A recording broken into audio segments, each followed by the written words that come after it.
Hello student, তোমাদের প্রত্যেককে welcome Ghosh computer একাডেমিতে। আমি সুকান্ত ঘোষ, আমার বাড়ি রায়গঞ্জ, উত্তর দিনাজপুরে। তো শুরু করছি নতুন একটি ক্লাস। তোমার থাম্বনেল দেখে বুঝে গিয়েছো এবিটিএর থেকে টেস্ট পেপার সলভ ডিবিএমএস। আজকে থেকে আমাদের শুরু হবে ডিবিএমএসের টেস্ট পেপার সলভ। তোমরা জানো আমাদের কিন্তু এবিটিএর থেকে লাস্ট ক্লাস ছিল এইচটিএমএল থেকে ডেসক্রিপটিভ। তোমাদের ডিমান্ড অনুযায়ী তোমাদের কমেন্ট দেখে আমরা এসকিউএল ক্লাস মানে ডিবিএমএসের ক্লাসটাও নিয়ে এসেছি। তো ডিবিএমএসে আজকের ক্লাসে আমরা এমসিকিউ এবং এসিকিউ দুটোই দেখব। যেহেতু ডিবিএমএসে খুব কম পরিমাণে এমসিকিউ এবং এসিকিউ আসছে, এমসিকিউ আসছে 6টা, এসিকিউ আসছে 2টো, তাই আমরা এমসিকিউ এবং এসিকিউ একসাথে সলভ করব। আর ডিবিএমএসের 7 নম্বর প্রশ্ন মানে স্কুল থেকে প্রশ্নটা এসছে, ওটা আমরা পরেই ভিডিওতে নিয়ে আসবো। যদি তোমাদের দরকার পড়ে, যদি তোমাদের প্রয়োজন হয় তবে নিয়ে আসবো। তো আজকের ক্লাসটা হচ্ছে ডিবিএমএস থেকে এমসিকিউ এবং এসিকিউ। ঠিক আছে, তো শুরু করছি আজকের ক্লাস। তোমরা দেখতে থাকো, সঙ্গে থাকো। আর অবশ্যই যদি ভিডিও ভালো লাগে লাইক করবে, কমেন্ট করবে। সব কিছুই তোমাদের উপর, লাইক কমেন্ট তোমাদের উপর। ঠিক আছে, শুরু করছি আজকের ক্লাস। দেখো, ABTA test paper solve DBMS. আচ্ছা, ডিবিএমএস জানার আগে আমাদের অবশ্যই আমি অবশ্যই বলবো তোমরা প্লেলিস্ট থেকে অন্তত একবার দেখো। যেহেতু 6টা এমসিকিউ আসবে, তাই আমি অবশ্যই তোমরা অন্তত একবার ডিবিএমএসের প্লেলিস্টটা দেখে নেবে। এই আমাদের ফুল প্লেলিস্ট ডিবিএমএস। এটা যেহেতু এমসিকিউ যখন বেশি আসে তখন কিন্তু আমাদের চ্যাপ্টারটা জানতে হবে, কারণ চ্যাপ্টার না জানলে তোমরা এমসিকিউ হাজার মুখস্থ করলেও পারবে না। আরেকটা বিষয় বলার আছে, এমসিকিউ এবং এসিকিউর জন্য এই বছরের টেস্ট পেপার সলভের প্লেলিস্ট, আগের বছরের টেস্ট পেপার সলভের প্লেলিস্ট, এই 3টে প্লেলিস্ট দেখে নিতে পারো। অবশ্যই দেখে নিও, পারো না অবশ্যই দেখে নিও। অন্তত আমি আমার স্টুডেন্টদেরকে তাই বলে থাকি, তোমরা অবশ্যই বিগত বছরের প্রশ্নগুলো সলভ এবং টেস্ট পেপার সলভের জন্য সব দেখে নেবে, এমসিকিউ এবং এসিকিউর জন্য। আচ্ছা, এখান থেকে প্রথমে এসি 39 পেজের প্রশ্নোত্তর। নিচে কোনটি ডিবিএমএস নয়? অবশ্যই এমএস এক্সেল ডিবিএমএস নয়। কারণটা কি? কারণ হচ্ছে ওরাকেল, মাই এসকিউএল, এই সমস্ত কিছুই হচ্ছে ডিবিএমএস সফটওয়্যার। ওকে, তারপরে প্রশ্ন কি আছে? তারপরে প্রশ্ন এখানে আছে আমাদের হচ্ছে ড্যাশ ব্যবহার করে দুটো টেবিলের মধ্যে সম্পর্ক বা রিলেশনশিপ তৈরি করা যায়। অবশ্যই ফরেন কি, কারণ একটা টেবিলের প্রাইমারি কি অন্য টেবিলের ফরেন কি হিসেবে কাজ করে। সেই প্রাইমারি কি দিয়ে কিন্তু আমরা লিঙ্ক করতে পারি, ওই জন্য ফরেন কির সাহায্যে আমরা রিলেশনশিপ তৈরি করতে পারি। পরের প্রশ্ন, একটি এন্টিটি উদাহরণ দাও। সবকটি বলতে এমপ্লয়ি নাম, স্টুডেন্ট, টিচার সবগুলোই হচ্ছে এন্টিটি। ঠিক আছে। আচ্ছা, পরেরটা, ডেটাবেসের টেবিলে প্রত্যেকটা রোকে বলা হয় কি টুপল। এক একটা রোকে বলা হয় টুপল। ঠিক আছে। আর কলামকে বলা হয় অ্যাট্রিবিউট। ডেটা ইন্টিগ্রিটি বলতে কি বোঝায়? Data accuracy. ডেটা অ্যাকুরেসিকে বোঝা হচ্ছে ডেটা ইন্টিগ্রিটি। ঠিক আছে। পরেরটা, ইআর ডায়াগ্রামে রিলেশনশিপ বোঝানোর চিহ্ন কোনটা? ডায়মন্ড। ডায়মন্ড শব্দে কিন্তু আমরা রিলেশনশিপ বোঝাতে পারি। আরেকটা প্রশ্ন, প্রাইমারি কি এর ভ্যালু কি নাল হতে পারে না? নাল মানে কখনোই শূন্য হবে না। ওকে, আচ্ছা, এবার দেখব এসি 82 নাম্বার পৃষ্ঠার প্রশ্নোত্তর। নিচে কোনটি একটি ডিসিএল স্টেটমেন্ট? ডিসিএল স্টেটমেন্ট বলতে ডেটা বেস ব্যবহারকারী পারমিশন দেয়, পারমিশন নিয়ে নেয়। তো গ্র্যান্ট হচ্ছে অ্যান্সার, আর রিভোকটা হচ্ছে, তোমরা জেনে রাখবে, রিভোকটা কিন্তু ডিসিএল স্টেটমেন্ট। দুটো স্টেটমেন্ট আছে ডিসিএল জন্য, গ্র্যান্ট এবং রিভোক। আর ডিবিএমএসে রোকে বলা হয় কি টুপল। একটা রোকে বলা হয় টুপল। আগেও দেখে নিচ্ছি আমরা এই প্রশ্নটা। ড্যাশ ডেটা ডিকশনারি পরিচালনা করে। মেটাডেটা কিন্তু ডেটা ডিকশনারিকে পরিচালনা করে। পরের প্রশ্ন, কার্টেসিয়ান প্রোডাক্ট একটি ড্যাশ অপারেশন। অবশ্যই বাইনারি অপারেশন। ঠিক আছে। আচ্ছা, তারপরে প্রশ্ন, ডেটাবেসে একটি রিলেশনে একাধিক ড্যাশ থাকতে পারে না। প্রাইমারি কি একাধিক থাকবে না, কারণ প্রাইমারি কি সবসময় একটাই হয়। নিচে কোনটি ডেটাবেসের সঠিক উদাহরণ? টেলিফোন ডিরেক্টরি, মানে টেলিফোন নাম্বার যেখানে আমরা সেভ করছি ওই সেভের জায়গাটা হচ্ছে ডেটাবেসের উদাহরণ। পরের প্রশ্ন, এসি 187 নাম্বার পেজে প্রশ্নোত্তর। ডেটাবেসের ইউজার কারা? ডিবিএ। ডিবি হচ্ছে বা ডেটাবেস অ্যাডমিনিস্ট্রেটর হচ্ছে ডেটাবেসের ইউজার। আচ্ছা, ডেটা সম্বন্ধীয় ডেটাকে কি বলা হয়? অবশ্যই বলা হয় মেটা ডেটা। পরের প্রশ্ন, ডেটাবেস টেবিলে প্রত্যেকটা রোকে বলা হয় কি টুপল। একই প্রশ্ন অনেকবার আসছে টুপলের প্রশ্নটা। ইআর ডায়াগ্রামে কোন চিহ্ন দিয়ে রিলেশনশিপ বোঝানো হয়? অবশ্যই ডায়মন্ড শেপ, মানে এইরকম শেপ দিয়ে রিলেশনশিপ বোঝানো হয়। ডেটাবেসের দুটো টেবিলের মধ্যে সম্পর্ক স্থাপনের জন্য কোন কি ইউজ করতে হয়? অবশ্যই ফরেন কি। ফরেন কি দিয়ে কিন্তু আমরা রিলেশনশিপ করতে পারি। পরের প্রশ্ন, আরডিবিএমএসে পাই সাইনটার ফুল ফর্ম কি? প্রজেকশন। পাই মানে প্রজেকশন, সিগমা মানে সিলেকশন, এই সমস্ত জিনিস তোমাদের জানতে হবে। আর সমস্ত কিছু তোমাদের কিন্তু এই ডিবিএমএসের যে মেন চ্যাপ্টারের প্লে লিস্টটা ওখানে দেওয়া আছে, ঠিক আছে। আচ্ছা, এসি 260 নাম্বার পৃষ্ঠার প্রশ্নোত্তর। একজন ডিবিএ এর দায়িত্ব কি? ডেটাবেস স্কিমা তৈরি করা, ঠিক, তথ্যকে সোর্স এবং ভ্যালিডেট করা, ডেটাবেসের জন্য অ্যাপ্লিকেশন প্রোগ্রাম তৈরি করা, সবকটাই হচ্ছে ডিবিএ এর দায়িত্ব। নিচে কোনটি সোশ্যাল নেটওয়ার্কিং সাইট নয়? এখানে অনেকগুলো সাইট দেওয়া ছিল, ফেসবুক ছিল, টুইটার ছিল, তো ওগুলোর মধ্যে গুগলটা কিন্তু কোনো সোশ্যাল নেটওয়ার্কিং সাইট না, কারণ গুগল হচ্ছে একটা সার্চ ইঞ্জিন, যদিও এই প্রশ্নটা হচ্ছে এই চ্যাপ্টারের না। আচ্ছা, পরের প্রশ্ন, রো ফ্যাক্ট অ্যান্ড ফিগারকে কী বলা হয়? ডাটা। র ফ্যাক্ট, র মানে হচ্ছে মানে ইনফরমেশনের জন্য যে প্রাথমিক তথ্য দেওয়া হয় তাকে বলা হয় data, raw fact. Data integrity কি? Data accuracy. ওকে, নিচে কোনটি মেটা ডেটার বৈশিষ্ট্য নয়? ইউজার ডেটা সংরক্ষণ করা কিন্তু মেটা ডেটার বৈশিষ্ট্য নয়। এসি 276 পৃষ্ঠার প্রশ্নোত্তর। রিলেশনাল মডেলে প্রত্যেকটা রোকে বলা হয় টুপল, আমাদের হয়ে গেছে আগে। একে নির্দিষ্ট মুহূর্তে ডেটাবেস থেকে প্রাপ্ত ডেটার সমগ্র চিত্রকে বলা হয় ডেটাবেস ইনস্ট্যান্স। পরের প্রশ্ন, একটি বিশেষ রিলেশনে অ্যাট্রিবিউটের সংখ্যাকে বলা হয় কি? ডিগ্রি। যতগুলো অ্যাট্রিবিউট থাকবে তার সংখ্যাকে বলা হবে ডিগ্রি। আর যদি প্রশ্নটা আসতো যতগুলো রো থাকবে তাকে কি বলা হবে? কার্ডিনালিটি। ভালো করে বোঝো, যতগুলো রো সংখ্যা বা টুপল সংখ্যা তাকে বলা হবে কার্ডিনালিটি, যতগুলো অ্যাট্রিবিউট থাকবে বা কলাম থাকবে তাকে বলা হবে ডিগ্রি। ডেটাবেসে ইয়ার ডায়াগ্রামে রেক্ট্যাঙ্গেলের কাজটা কি? এন্টিটিকে বোঝায়, রেক্ট্যাঙ্গেল দিয়ে আমরা এন্টিটিগুলোকে লিখি। আচ্ছা, পরেরটা, দুটি টেবিলের মধ্যে সম্পর্ক স্থাপন করে কে? ফরেন কি। অনেকবার প্রশ্নটা এসছে। আরডিবিএমএস এর প্রিন্সিপাল এবং টিচারের মধ্যে কি সম্পর্ক? One to many.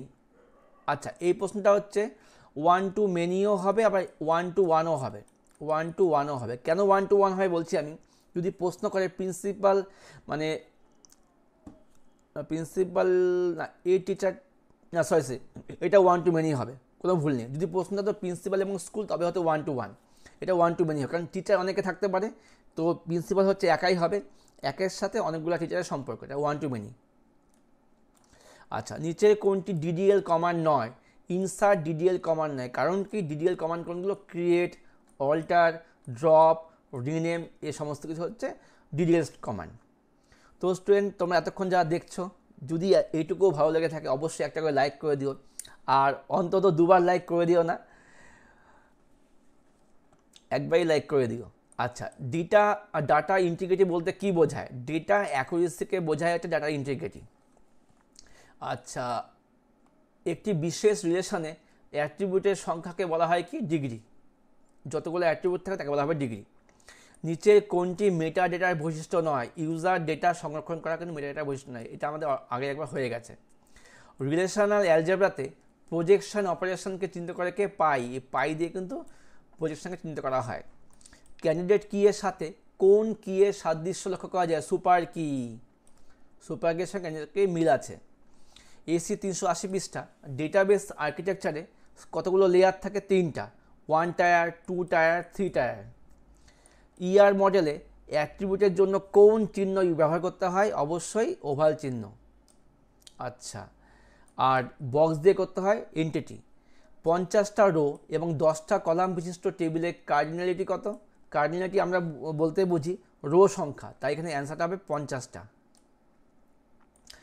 আচ্ছা, কারণ একটা টেবিলে যতগুলো রো থাকে তাকে সেই টেবিলে কার্ডিনালিটি বলে, সেক্ষেত্রে এখানে কিন্তু 50টা রো আছে, তাই কার্ডিনালিটি হবে 50। রিলেশনাল অ্যালজেব্রাতে কোন সাইন দিয়ে সিলেকশন বোঝানো হয়? সিগমা দিয়ে। নিচে কোনটি ডিবিএমএস প্যাকেজ নয়? এমএস এক্সেল ডিবিএমএস প্যাকেজ নয়, কারণ মাইএসকিউএল, ওরাকেল, অ্যাক্সেস এই সবগুলোই হচ্ছে ডিবিএমএস প্যাকেজ। নিচে কোনটা ডিডিএল স্টেটমেন্ট? ক্রিয়েট হলো ডিডিএল স্টেটমেন্ট। আচ্ছা, এবার দেখবো এসি 230 পৃষ্ঠার প্রশ্ন, তো এটা মাঝখানে বাদ চলে গেছে, এখন সলভ করছে। একটি টেবিলের ডেটা ডিলিট করলে অন্য টেবিলের সঙ্গে যুক্ত থাকা ডেটা ডিলিট হয়ে যাবে, একে বলা হবে কি? Referential integrity. পরের প্রশ্ন, টিচার এবং স্টুডেন্টের মধ্যে কী সম্পর্ক আছে? One to many. টিচার একজন, স্টুডেন্ট অনেকগুলো থাকতে পারে, ঠিক আছে, টিচার ইজ টু স্টুডেন্ট। আচ্ছা আচ্ছা, যদি এই প্রশ্নটা একজন টিচার বা একজন স্টুডেন্ট বলতো তবে কিন্তু ওয়ান টু ওয়ান হতো, তোমরা যদি এই ধরনের কোনো প্রশ্ন কিছু কনফিউশন মনে হয়, তোমরা অবশ্যই যে স্কুলে গার্ড পড়বে ওই স্কুলে একজন স্যারকে দেখে নিতে পারো, যে স্যার কম্পিউটার স্যার কে আছে, আমার প্রশ্নটা বুঝতে সমস্যা হচ্ছে, বুঝে নেবে, ঠিক আছে। প্রাইমারি কি হতে পারে না, নাল হতে পারে না, ফাঁকা হতে পারে না। ইয়ার মডেলে রিলেশনশিপের জন্য ব্যবহার করা হয় কি, ডায়মন্ড সাইন, অনেকবার চলে এসছে। ডেটাবেস থেকে পাওয়া ডেটা এর সমগ্র চিত্রকে বলা হয় কি, ডেটাবেস ইনস্ট্যান্স। পরের প্রশ্ন, লাস্ট প্রশ্ন এমসিকিউ থেকে, রিলেশনাল অ্যালজেব্রা এর ভ্যালিড অপারেশন কোনটা, এ ও বি উভয়, অর্থাৎ ন্যাচারাল জয়েন একটা ভ্যালিড অপারেশন, কার্টেশিয়ান প্রোডাক্ট একটা ভ্যালিড অপারেশন। তো স্টুডেন্ট এইটুকু ছিল কিন্তু আমাদের ডিবিএমএস থেকে এমসিকিউ। এবার দেখবো আমরা দুটো আমাদের এসিকিউ থাকবে, এবার আমরা সলভ করবো এসিকিউ। তো যদি ভালো লেগে থাকে ভিডিওগুলো অবশ্যই কমেন্ট করবে, তোমাদের এক একটা কমেন্ট অনেক অনেক মূল্যবান আমাদের কাছে যারা আমরা ভিডিও বানাই। আচ্ছা, আর অবশ্যই দুবার লাইক না করে একবার লাইক করবে, যাতে লাইকটা আমরা বুঝতে পারি। আচ্ছা দেখো, এসিকিউ এর সলভ, এসি 39 পেজ। কী বলছে, ডিবি এর প্রধান কাজটা কি, ডিবি এর ফুল ফর্ম কি, ডেটাবেস অ্যাডমিনিস্ট্রেটর। ডেটাবেস ম্যানেজমেন্ট সিস্টেমের প্রধান উদ্দেশ্যই হলো ডেটা এবং তার আনুষঙ্গিক প্রোগ্রামকে কেন্দ্রীয়ভাবে নিয়ন্ত্রণ করা। আচ্ছা, অথবা প্রশ্ন, ডিডিএল কি, ডেটাবেসের যে ল্যাঙ্গুয়েজগুলির সাহায্যে ডেটাবেস টেবিলের বিভিন্ন স্ট্রাকচার গঠন পরিবর্তন ও বর্ণনা করা হয় এবং বিভিন্ন ডেটাবেসের অবজেক্ট তৈরি করে পরিবর্তন বা মুছে ফেলা যায়, সেটা হলো ডিডিএল এর কাজ। মেটাডেটা বলতে কী বোঝো, মেটাডেটা হলো এক ধরনের ডেটা যা অন্য কোনো ডেটা বা অবজেক্ট সম্পর্কে বর্ণনা বা ব্যাখ্যা করে, এটা মেটাডেটা। ডেটাবেস স্কিমা কি, ডেটাবেস প্রস্তুত করার সময় ডেটাবেস ডিজাইনাররা যে পরিকল্পনা বা খসড়া প্রস্তুত করে তাকে বলা হয় ডেটাবেস স্কিমা। হয়ে গেল। প্রত্যেকটা এসিকিউ এর জন্য কিন্তু দেখো অথবা প্রশ্ন আসে, তোমরা প্রত্যেকে আমি বলছি কমন পাবে, খুব ভালো প্রশ্ন আসবে, অনেক কমন পাবে। এসি 182 পৃষ্ঠার সলভ। সুপার কি বলতে কী বুঝি আমরা, সুপার কি হলো কোনো ডেটাবেসের অন্তর্গত কোনো একটি টেবিলের এক বা একাধিক ফিল্ডের একটি গ্রুপ, যেটি বহু রেকর্ডের মধ্যে যে কোনো একটি রেকর্ডকে সম্পূর্ণ আলাদাভাবে চিনিয়ে দেয়, এটা সুপার কি। ডিবিএ এর কাজগুলি কি, ডিবিএ এর কাজ কি, বিভিন্ন ব্যবহারকারীর প্রয়োজনীয়তা অনুসারে সঞ্চয়ের জন্য ডেটা শনাক্তকরণ, তার আদর্শায়ন করা। 2 নম্বর, ব্যবহারকারীদের জন্য প্রয়োজনীয় হার্ডওয়্যার সফটওয়্যার পছন্দ করা, ডিবিএ এর কাজ। ইয়ার ডায়াগ্রামের মাধ্যমে 1:m রিলেশনশিপের উদাহরণ দাও, এটা দরকার নেই, আমি আমার স্টুডেন্টদের করাইনি, এই ধরনের ছবি আসবে না তোমাদের। আচ্ছা, এসি 189 পৃষ্ঠার প্রশ্নোত্তর। তোমরা যদি এই ধরনের ছবি আঁকতে চাও বই থেকে দেখে নেবে, বইয়ে দেওয়া আছে। তো আমার মনে হয় যা দেখেছি আমি, এই ধরনের ছবি আসবে না। আচ্ছা, ডেটা ডিকশনারি এর সংজ্ঞা লেখো।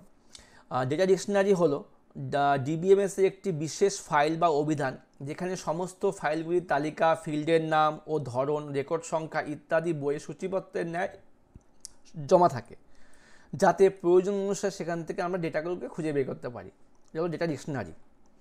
কার্ডিনালিটি বলতে আমরা কী বুঝি, ডিবিএমএসের ক্ষেত্রে কোনো টেবিল বা রিলেশনের রো বা টুপলের মোট সংখ্যাকে বলা হয় কার্ডিনালিটি। পরের প্রশ্ন অথবা প্রশ্ন, ক্যান্ডিডেট কি বলতে কী বোঝো, একটি টেবিলে একাধিক সুপার কি থাকতে পারে, সেই সুপার কিগুলির মধ্যে যাদের ফিল্ড বা অ্যাট্রিবিউট সংখ্যা ন্যূনতম বা সবচেয়ে কম, তাদের প্রত্যেকটাকে বলা হয় ক্যান্ডিডেট কি। একটা প্রশ্ন ছিল এমসিকিউ এর মধ্যে, ক্যান্ডিডেট কির সাথে কার মিল আছে, সুপার কি এর মিল আছে। এবার তবে এসি 260 নম্বর পেজের প্রশ্নোত্তর কী আছে, ডিবিএমএসে উইক এন্টিটি বলতে কী বোঝো। এন্টিটি দুই প্রকার, উইক আর স্ট্রং। তো যে এন্টিটি এর কোনো প্রাইমারি কি থাকে না তাকে বলা হয় উইক এন্টিটি, এবং যে এন্টিটি এর প্রাইমারি কি থাকে তাকে বলা হবে স্ট্রং এন্টিটি। লিখে নিও। অথবা প্রশ্ন, ডিসিএস স্টেটমেন্টের দুটি স্টেটমেন্ট নাম লেখো। দুটো আছে, একটা গ্র্যান্ট, একটা রিভোক। গ্র্যান্টের সাহায্যে ডেটাবেস ব্যবহারকারীকে ডেটাবেস ব্যবহারের পারমিশন দেওয়া হয়, এবং রিভোকের সাহায্যে সেই পারমিশনটা ফিরিয়ে নেওয়া হয়। পরের প্রশ্ন, ডিবিএ কাজ আগে আমাদের হয়ে গেছে, মেটাডেটা কি আগে আমাদের হয়ে গেছে। এবার একটা প্রশ্ন, নর্মালাইজেশন কাকে বলে, এটা একটা এক্সট্রা প্রশ্ন, মনে হয় না আসবে, তাও লিখে রাখো। নর্মালাইজেশন মানে হচ্ছে নর্মাল অবস্থা। নর্মালাইজেশন হলো কোনো কিছুকে স্বাভাবিক অবস্থায় নিয়ে আসা, অর্থাৎ ডেটাবেসের ক্ষেত্রে প্রয়োজনে অতিরিক্ত জিনিস বাদ দেওয়া, অর্থাৎ ডেটা রিডান্ডেন্সি, ডেটার বিশুদ্ধতা তৈরি করা, অর্থাৎ ডেটা ইন্টিগ্রিটি, এই দুটোকেই বলা হয় নর্মালাইজেশন। ডিবিএমএসের স্কিমা কি, স্কিমা একটা স্ট্রাকচার আগে আমাদের হয়ে গেছে। ইনসারশন অ্যানোমালি কি, বাবা অনেক হাই ফাই প্রশ্ন দিয়েছে। যাই হোক, কোনো রিলেশানে বা টেবিলে রেকর্ড স্থাপন বা আপডেট করার অসুবিধাকে বলা হয় অ্যানোমালি। অ্যানোমালি মানে সমস্যা। যখন আমি কোনো ডেটাবেসে মানে রেকর্ডকে ইনসার্ট করতে গেলে বা আপডেট করতে গেলে যে সমস্যা হবে তাকে বলা হবে ইনসার্শন অ্যানোমালি।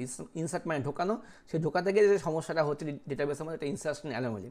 যখন অ্যানোমালি তিনটায় আছে, ইনসার্শন অ্যানোমালি, ডিলিশন অ্যানোমালি, ঠিক আছে, আরেকটা আছে আপডেট অ্যানোমালি। ফরেন কি কাকে বলে? ভালো জিনিস। আচ্ছা, ফরেন কি হচ্ছে দুটি, আচ্ছা, পূর্বে রেফারেন্সের ইন্টিগ্রিটি কনস্ট্যান্সের ধারণা থেকে সম্পূর্ণ অন্য ধরনের কি, আচ্ছা এটা লেখার দরকার নেই, আমি বলছি যে লিখে নাও। যখন একটি টেবিলের প্রাইমারি কি অন্য টেবিলের সাধারণ কি হিসাবে কাজ করে, তখন প্রথম টেবিলের সাপেক্ষে ওই কিটিকে দ্বিতীয় টেবিলের ফরেন কি বলে। ঠিক আছে, আবার বলছি, যখন প্রথম টেবিলের প্রাইমারি কি দ্বিতীয় টেবিলের সাধারণ কি হিসাবে কাজ করে, তখন সেই কিটিকে প্রথম টেবিলের সাপেক্ষে দ্বিতীয় টেবিলের ফরেন কি বলে। এসি 276 পৃষ্ঠার প্রশ্ন উত্তর। এখানে কী দেওয়া ছিল? রিলেশনাল কার্ডিনালিটি বলতে কী বোঝো, আমরা আগে করে নিয়েছি। মেটাডেটা বলতে কী বোঝো, আমরা আগে করে নিয়েছি। এবার দেখো এসি 30 নম্বর পৃষ্ঠার প্রশ্ন উত্তর। ডিবিএ এর প্রধান কাজ কি, এটা আমাদের হয়ে গেছে, অনেকবার প্রশ্নগুলো আসছে। এই ধরনের প্রশ্ন তোমার পরীক্ষায় পাবে। আর কি পাবে?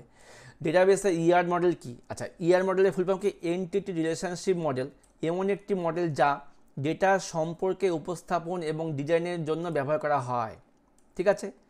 অল্টারনেট কি বলতে কী বোঝো? একাধিক ক্যান্ডিডেট কি এর মধ্যে একটিকে ডেটাবেস ডিজাইনাররা প্রাইমারি কি হিসাবে মনোনীত করেন। প্রাইমারি কি বাদ দিয়ে সেই সমস্ত কিগুলোকে বলা হয় অল্টারনেট কি। ওকে, এবার দেখে নিই এসি 380 নম্বর পৃষ্ঠার প্রশ্ন উত্তর। মেটাডেটা বলতে কী বোঝো? আমাদের অলরেডি আগে হয়ে গেছে, ডিবি এর কাজ অলরেডি হয়ে গেছে। এনটিটি কাকে বলে? এনটিটি হচ্ছে এমন একটি সত্তা যা দিয়ে কোনো অবজেক্টকে চিহ্নিত করা যায় এবং ডিবিএমএসে একটি রিলেশনশিপ করা যায়, ধারণ করা যায়। যেমন বিদ্যালয়ের ক্ষেত্রে প্রত্যেকটা ছাত্রছাত্রী ও শিক্ষক, কোনো কোম্পানির ক্ষেত্রে প্রত্যেকটা কর্মচারী হলো এক একটি এন্টিটি। 1:1 এন্টিটি উদাহরণ কি? স্কুলের সাথে হেডমাস্টার মশাই সম্পর্ক। এই স্কুলের হেডমাস্টার মশাইকে অমুক, অমুক কোন স্কুলের হেডমাস্টার? এই স্কুলে। এটা 1:1 সম্পর্ক। এবার দেখবো লাস্ট পেজ আজকের ক্লাসে 230 নম্বর পৃষ্ঠা। ডিবিএমএসের দুটি সুবিধা কি? রিডান্ডেন্ট ডেটা বা ডেটার পুনরাবৃত্তি দূর করা যায়, অবৈধ ডেটা অ্যাক্সেস বাধাদান করা যায়। ডিগ্রি বলতে কী বোঝো? ডিগ্রি বলতে বোঝায় ডিবিএমএসের টেবিল বা রিলেশনের স্কিমাতে কতগুলো অ্যাট্রিবিউট থাকে তাকে বলা হয় ডিগ্রি, আর যতগুলো রো থাকবে তাকে বলা হবে কার্ডিনালিটি। প্রাইমারি কি কাকে বলে? ভালো প্রশ্ন একটা। কি আছে? একাধিক টেবিলের ক্যান্ডিডেট কি এর মধ্যে ডেটাবেস ডিজাইনাররা যেটিকে টেবিলের রেকর্ডগুলি শনাক্তকরণের জন্য ব্যবহার করা হয় তাকে বলা হয় প্রাইমারি কি। এটি কোনো ফাঁকা বা শূন্য হয় না। আরেকটা প্রশ্ন ছিল অথবাতে, এসকিউএল এর সম্পূর্ণ নাম কি? Structured query language. এটা হলো এসকিউএল এর সম্পূর্ণ নাম। তো স্টুডেন্ট, আশা করি ক্লাসটা আমরা খুব ভালো মতো সলভ করলাম। তোমাদের কথা মতো বা দাবি মতো আমরা কিন্তু তোমাদের কাছে ডিবিএমএস থেকে এসসিকিউ এবং এমসিকিউ একটা ভিডিওর মধ্যে সলভ করে দিলাম। এবার তোমাদের কমেন্টে আশা করব, যদি তোমাদের প্রয়োজন হয়, স্যার আমাদের প্রয়োজন আছে এসকিউএল সলভ বা বাকি চ্যাপ্টারগুলো, অবশ্যই কমেন্ট করে জানিও। তোমাদের ভালোবাসার উপর পরবর্তী ভিডিওগুলো আসবে। পাশে আছি ঘোষ কম্পিউটার একাডেমি। দেখা হচ্ছে পরবর্তী কোনো ক্লাস নিয়ে। বাই, ভালো থেকো, সুস্থ থেকো, মন দিয়ে পড়াশোনা করো।